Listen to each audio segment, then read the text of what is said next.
এবার প্রকাশ্যে নিজেকে সাকিবের বউ দাবি করলেন অপু বিশ্বাস। ঢালিউডের প্রাক্তন দম্পতি সাকিব খান ও অপু বিশ্বাসের বিচ্ছেদ হয়েছে কয়েক বছর হয়েছে। বিচ্ছেদের পরও কাগজপত্রে মাঝে মধ্যেই স্বামীর নামের জায়গায় সাকিব খানের নাম লিখে বিপদে পড়েন নায়িকা অপু।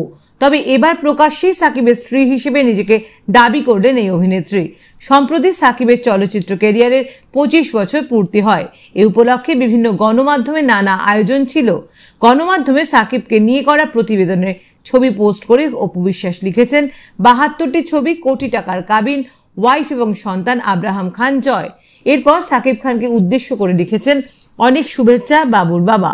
সামাজিক যোগাযোগ মাধ্যমে দেওয়া পোস্টে 72টি ছবির কথা লিখে একসঙ্গে এই জুটিকে নিয়ে নির্মিত ছায়াছবির সংখ্যা বোঝানোর চেষ্টা করেছেন অপু বিশ্বাস। তবে কোটি টাকার কাবিন ও ওয়াইফ লিখে তিনি কি বোঝাতে চেয়েছেন সেখানেই রহস্যের গন্ধ খুঁজছেন নেটিজেনরা। যদিও সাকিবের বিশেষ দিনে এখনো পর্যন্ত অপুর মতো কোনো পোস্ট বা শুভেচ্ছা বার্তা দিতে দেখা যায়নি নায়কের আরেক সন্তান শেহজাদ খানবীরের মা শবনম বুবলিকে। এদিকে সাকিবের সঙ্গে 25 বছরের সিনেমা যাত্রা নিয়ে মুখ খুলেন মিশা সওদাগর। ঢাকায় ছবির আলোচিত নায়ক সাকিব খান তার প্রথম অভিনীত অনন্ত ভালোবাসা ছবিটির মুক্তি পায়। ওই ছবিতে খলনায়ক হিসেবে সাকিব খানের সহশিল্পী ছিলেন রাজীব ও মিশা সওদাগর। এ পর্যন্ত সাকিবের অভিনীত ছবির সংখ্যা প্রায় 250।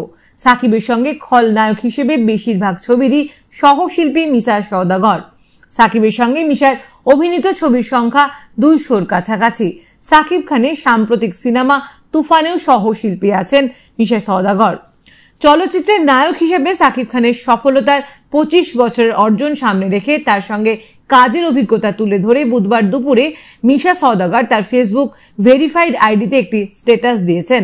সেখানে একাংশে তিনি লিখেছেন, তোমার জীবনের থেকে আজ পর্যন্ত শেষ শুটিং করা সিনেমার সঙ্গে আমি জড়িত। আমার 3 যুগের অভিজ্ঞতা থেকে আমি বলতে চাই, সাকসেসের জন্য সবাই কঠোর পরিশ্রম করে, কিন্তু সাকসেস পাওয়ার জন্য তোমার মতো তুফানি পরিশ্রম করতে আমি কাউকে দেখিনি। এই সফলতাকে আরো এগিয়ে নিতে আগাম শুভেচ্ছা জানিয়ে আরেক অংশে মিশা লিখেছেন, 25 পেরিয়ে 26-এর সফল অগ্রিম শুভেচ্ছা। সুস্থ থাকো, চলচ্চিত্রকে এমন করেই ভালোবাসো। এই ব্যাপারে মিশা সওদাগর বলেন, 25 বছর ধরে চলচ্চিত্রের সাকিব খানের পথ চলা যে খুব সহজ ছিল তা নয়। আমার 3 যুগের ক্যারিয়ারে সাকিবের সহশিল্পী হিসেবে আমি বেশি ছবিতে কাজ করেছি। আমি সামনে থেকে দেখেছি তার পরিশ্রম। একটা কথা বলি, সাকিবের লক্ষ্য মিস হয়নি। এই খলনায়কের বক্তব্য, সাকিবের এই সফলতা অন্য কেউ হাতে তুলে দেয়নি তাকে, সে নিজেই অর্জন করেছে। অনেক সময় আমরা দেখি মানুষ একের পর এক সফলতা পাওয়ার পর একটা সময় গিয়ে পথ হারায়, কিন্তু সাকিব খানের বেলায় ভিন্ন চিত্র দেখলাম। একের পর এক সফলতার সিঁড়ি ভেঙেছে, পরবর্তীতে আরো পরিশ্রম করেছে। সফলতা তাকে থামিয়ে দেয়নি, আরো বেগবান করেছে, আর এতেই তার পথ হারায়নি।